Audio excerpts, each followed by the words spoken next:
안녕하세요. 10월 20일 역대하 29장 24절에서 29절까지 말씀을 중심으로 해서 큐티 나눔을 하도록 하겠습니다. 우리가 무언가를 잃어버린다 하게 되면 참 그것을 다시 찾게 될 때 그 기쁨이 상상도 못할 만큼 크지요. 누가복음 15장에서는 바로 이처럼 실제로 잃어버렸다가 다시 찾게 된 세 가지가 등장합니다. 여기 보면 잃어버린 양을 다시 찾게 되는 이야기, 또한 잃어버린 이 조그만 코인 하나를, 동전 하나를 잃어버렸다가 다시 찾는 이야기, 그리고 마지막으로는 잃어버렸던 아들, 둘째의 탕자를 다시 찾게 되는 이야기가 등장하지요. 그 본문들을 가만히 읽어보다 보면 잃어버린 주인, 우리의 하나님 아버지의 마음이 어떠실까 우리가 충분히 상상할 수 있게 됩니다. 이 소중한 무엇인가를 잃어버렸다라고 하는 그 마음이 얼마나 애타며 또 얼마나 간절하며 그런 것들을 우리가 발견하게 되는데요. 저도 예전에 중국의 모마트에서 저희 아기들이 어렸을 때 분명히 손을 잘 잡고 가고 있다가 갑자기 아기가 안 보이는 거죠. 아기가 한눈을 팔다가 손을 놓쳤는지 제가 한눈을 팔다가 손을 놓쳤는지 알 수 없으나 큰일 아닙니까? 온 마트를 다 아기 이름을 부르면서 돌아다니다가 나중에 마침내 찾았어요. 참 감사하게도 다시 찾았고 다시는 내가 이 손을 놓지 아니하리라 이런 생각을 했었죠. 오늘 본문에서는 잃어버린 것 가운데서도 바로 예배의 회복을 다루고 있습니다. 만에 하나 우리 인생에서 말이죠, 예배를 공식적으로 근무하는 날이 온다면 여러분 어찌 하시겠습니까? 제가 오랫동안 사역했던 중국이 바로 그런 나라였죠. 만약에 다시 제가 중국에 들어가게 된다면 똑같이 몰래 예배 드리고 정말 이리저리 도망 다니면서 다시 예배 드리고 또 몰래 지도자들을 키워내고 이 일을 할 수밖에 없는 것이죠. 왜요? 예배의 회복이, 예배가 가장 우리에게 소중한 것이기 때문입니다.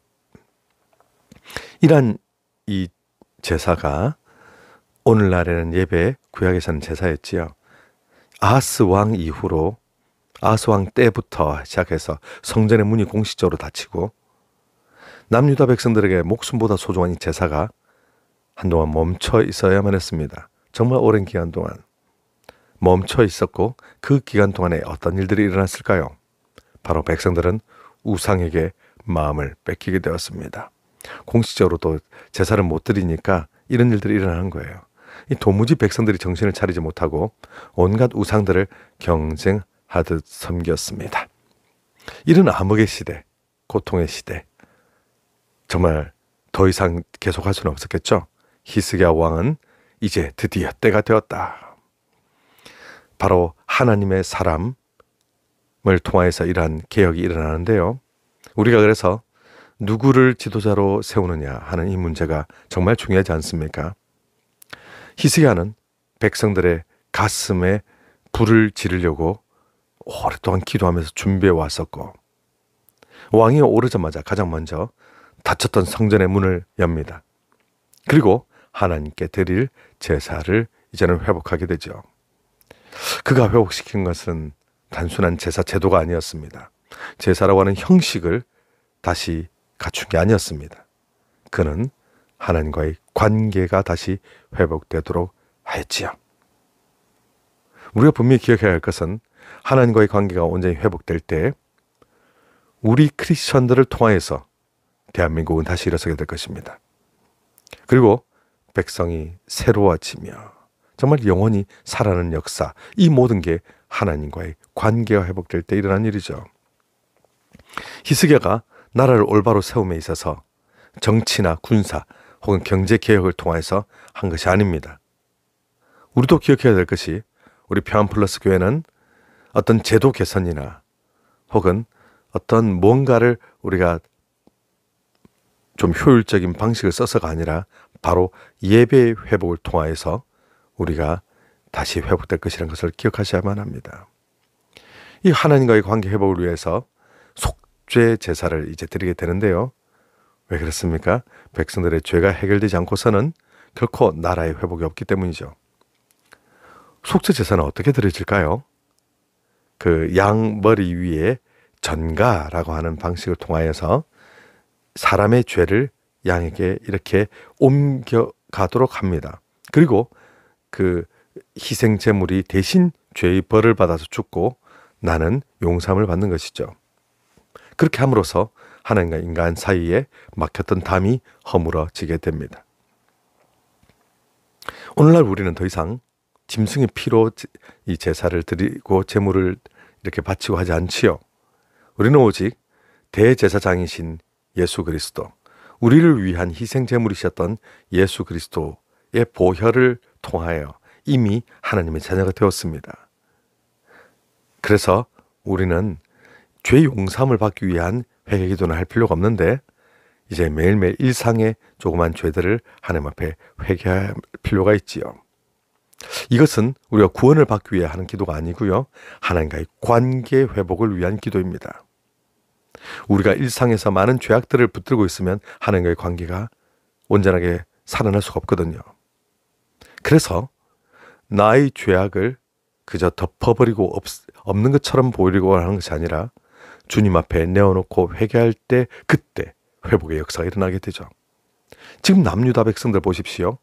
그동안 자신들이 했던 온갖 우상숭배들, 온갖 죄악들을 다 회개하면서 이를 용서해 주십사 하나님 앞에 구하는 제사를 하게 되는 것입니다. 그리고 25, 26절 말씀에 보니까 히스기야가 찬양대를 세우는 장면이 나오는데요. 히스기야가 여기서 꿈꾸고 또 실제로 진행하고 있는 것은 다윗 시대의 영적 질서의 회복입니다. 생각해 보세요. 찬양대가 단순한 음악입니까? 아니죠. 그는 하나님을 높이는 영적 질서, 예배의 중심의 회복, 이것을 그는 지금 진행하고 있는 것입니다. 레위 사람들은 악기를 들었고요. 제사장들은 나팔을 또한 불었습니다. 모든 하나님을 찬양하고 경배하는 소리가 가득 울려 퍼지죠. 그리고 27절, 28절 말씀을 보니 정말 감격에 이제 절정으로 치달아갑니다. 놀랍게도 정말 오랫동안 꺼져 있던 제단의 불이 다시 타오르고 침묵했던 이 성전 찬양으로 가득 차게 됩니다. 제사장들, 레위인들, 온 백성들 함께 노래합니다. 예배는 한 사람이 잘해서 세워지는 게 아니죠. 하나님의 말씀에 순종하고 헌신한 공동체, 함께 하나님 앞에 나오는 것입니다. 저는 우리 편플러스 모든 성도님들에게서 이 찬양이 회복되었으면 좋겠습니다. 예배는 그저 우리가 앞에서 마이크 잡은 사람들이 하는 쇼를 구경하는 것이 아니지요.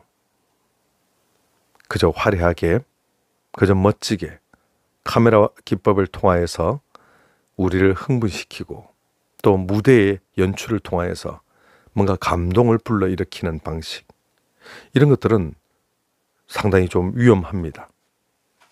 그렇다고 우리가 악기를 하나도 쓰지도 않고 마이크도 쓰지 않고 그렇게 할 수 있는 것은 아닙니다만, 이 인간적인 감동을 인위적으로 불러오려고 하는 모든 것은 대단히 위험하지요. 우리 성도님들이 온 마음과 뜻과 정성을 다하여 하나님을 사랑하며 그것을 표현할 수 있다면 그런 여러 가지 기법들은 사실 필요가 없습니다. 우리가 이 예배에 구경하러 온다, 단순하게 참여하기 위해 온다, 이것은 참으로 곤란하고요. 하나님 앞에 우리의 마음을 모으고 우리의 참된 이 예배를 드리고자 하는 이 우리 중심이 있을 때 그곳에 예배의 불길이 다시 살아나게 되죠. 저는 우리 모든 성도님들이 함께 하나님 앞에 나와 겸손히 엎드리며 하나님 앞에 전심으로 찬양하는 우리가 되었으면 좋겠습니다. 히스기야의 개혁은 예배로 시작하여 예배로 마무리가 되는데요. 그 결과 온 백성이 새로워졌고 하나님과의 관계가 회복되게 됩니다. 오늘날 우리도 마찬가지지요. 우리의 삶 가운데 뭔가 무너진 것이 있다면 우리는 예배를 다시 회복시켜야 됩니다. 마음이 식었다면 이 예배에 오랫동안 꺼져 있던 불을 다시 붙여야만 합니다. 예배가 회복될 때 영원히 회복되는 것을 기억하십시오. 그때 하느님의 역사가 다시 내 삶 가운데 들어오게 되는 그 위대한 일이 일어나게 될 것입니다. 우리가 이 하나님 앞에 참된 예배자로 설 수 있게 되기를, 모든 우리 평안 플러스 성도님들이 참된 예배자로 하나님을 깊이 만나는 그런 우리 공적인 예배, 그리고 우리 삶으로 예배될 수 있도록 모두 함께 기도해 주시기 바랍니다. 승리하세요.